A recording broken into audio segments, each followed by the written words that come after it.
స్నేహితుల్లో రెండు రకాలు.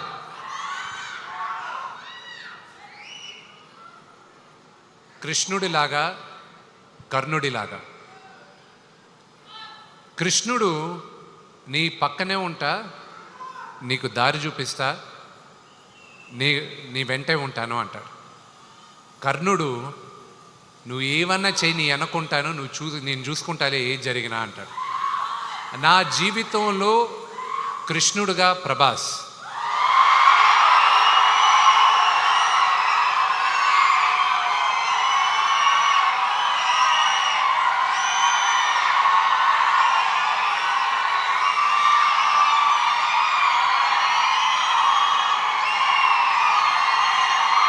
అతను ఈ సినిమా చేయాల్సిన అవసరం లేదు, కానీ తను కేవలం నాన్నగారి పైన ఉన్న ప్రేమ, అభిమానం, గౌరవంతో ఒప్పుకున్నాడు. అది నేను ఈ రోజుకి ఏడిపిస్తుంటా. వెళ్ళ నువ్వు నాన్నగారి కోసం చేసావు, నా కోసం చేయలేదు, అంతే కదా, బావ కోసమే కదా చేయాలి అంటూ ఉంటాడు. తన గురించి ఎంత చెప్పినా తక్కువే. ఇక్కడ వచ్చిన ప్రభాస్ అభిమానులందరికీ ఒకటే చెప్తాను,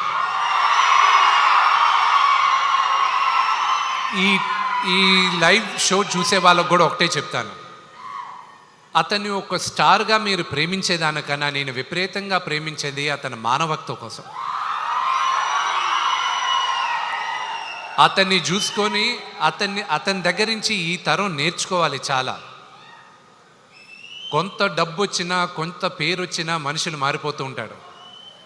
ఆ వ్యక్తి ఈరోజు భారతదేశంలో కాదు, ప్రపంచంలోనే one of the biggest star. కానీ మేమిద్దరం మొదటి రోజు ఎలా కలిసామో ఈ రోజుటికి అలాగే ఉన్నాం.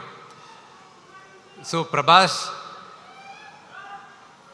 ఇది నువ్వు చూస్తున్నావు, ఇది నేను చెప్తున్నాను. నా జీవితంలో నువ్వు కృష్ణుడివి, కానీ నీ జీవితంలో నీ కర్ణుడిని.